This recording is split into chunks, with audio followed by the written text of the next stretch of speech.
Welcome back to Red Business in Focus with thanks to Cork's local enterprise offices. We're supporting local businesses right around Cork, and this week we've got Claire Keane of 2nd Street Bakeshop. Her love of culinary arts enabled her to build an award-winning San Francisco-based artisan baked goods company.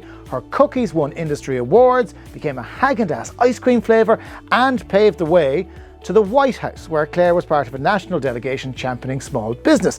Now, of course, like all good Cork people, she returned to Cork and has brought her sweet treats home with her latest entrepreneurial journey, 2nd Street Bakeshop. Claire, I have a lot to unpack there, but with this particular incarnation of the business, you have 30 seconds to tell us what you do. 2nd Street Bakeshop is a new confectionery company based in Cork, making quintessential American-style sweet treats for an Irish audience. What we do well is we take simple, all-natural, yet premium ingredients and turn them into sensational, award-winning sweet treats. Okay, and I'm going to taste in a minute, but I'm building up to it. I don't want to go too early. Tell me about how you ended up in the States to begin with. Yeah, I grew up here on the Mall Farm Road, and I went to UCC, went to UCD, became an environmental consultant, and at the same time I got a green card in the lottery. And it was time to go find a job, and I thought there's plenty of work out in the States. I should go over there and get some work experience. I had the plan to go for a year and a half, and I ended up staying 20 years. Okay, that's hence why there's a little bit of an American lilt going in there, mixed with the Cork accent. Yeah. How did you get involved then in confectionery? Was it just something you fell into, or was it always something you were passionate about? Funnily enough, my first plane trip to the States, I'd never been on a plane before. I was 15. The cost of tickets were really expensive back then, and I said to myself, how am I going to raise the funds? So I started making these tray bakes, caramel squares, to my classmates at Mount Mercy on Mall Farm Road, and I saved up enough money for the airfare and went out. You were obviously good at it, otherwise they wouldn't have sold. It was a popular product, yeah. And then I just put that recipe away and forgot about it until years later. I had done about 5 years in an environmental consultancy and felt really pigeonholed, and I lacked the creative zest, and I'd always want to start a business and see what it felt like. And slowly but surely, the cookie business came my way, and I kind of pushed it away at the beginning. I thought, this isn't going to work. But this isn't why I'm here. Exactly. Yeah. But nobody was actually making these artisan Irish style treats in the States. In particular, the caramel squares are millionaire shortbread. Yeah. So it was a steep curve to get over what they were to the public, because a lot of people thought caramel was peanut butter, and the shortbread they thought was some blonde cookie. Yeah. But then when you got the product into their mouth, they were already sold on it. How did the Häagen Dazs thing come about?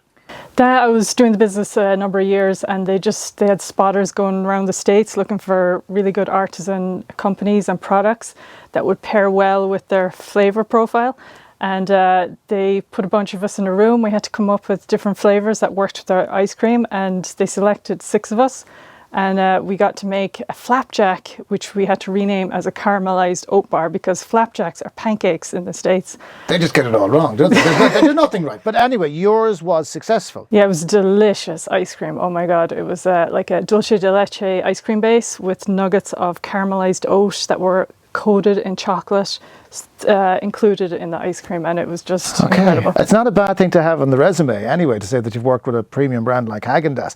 And now you're back in Cork, so you're back home and you have created this product. So I'm going to take this one here. There's 2 types of product. While I am selfishly ripping into this, you can tell us about the 2 types of product that you're making. Yeah, so a toffee brittle is a quintessential American style treat.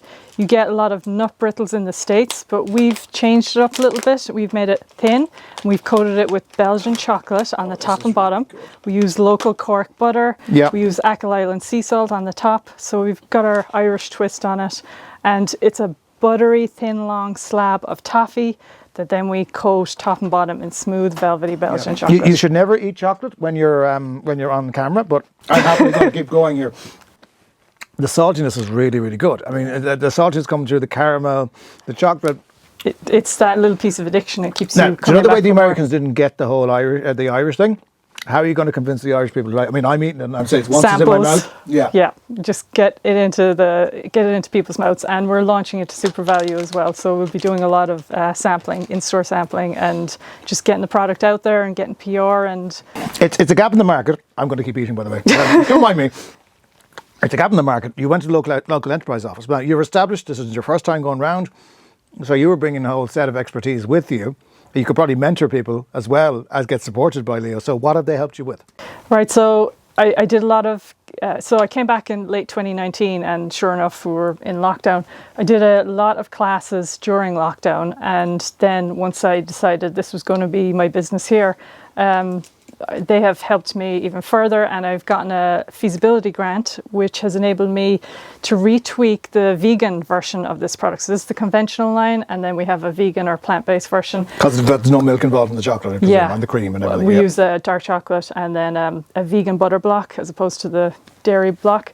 So we want to make it cost effective, otherwise it won't sell on the shelf. And the feasibility grant has enabled us to work with a food scientist out of Chagas to help reformulate it and get the price down and get it out into the marketplace. I mean, I know everyone thinks chocolate is chocolate.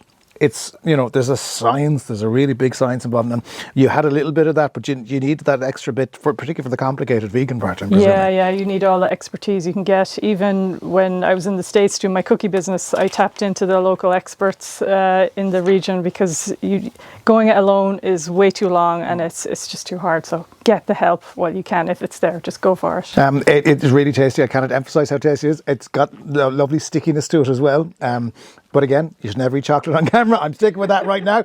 But it's brilliant. And where can people get it? Right now, we can get it from secondstreetbakeshop.com and also coming into Super Value stores in the Cork region. Okay, so good luck at the onward journey, because that's going to go everywhere. I can tell you that right now. The second it gets into people's mouths, they'll want more. Definitely want more. I want more. Never mind anyone else. Thank you so much for coming in, Claire. Thank you for having me.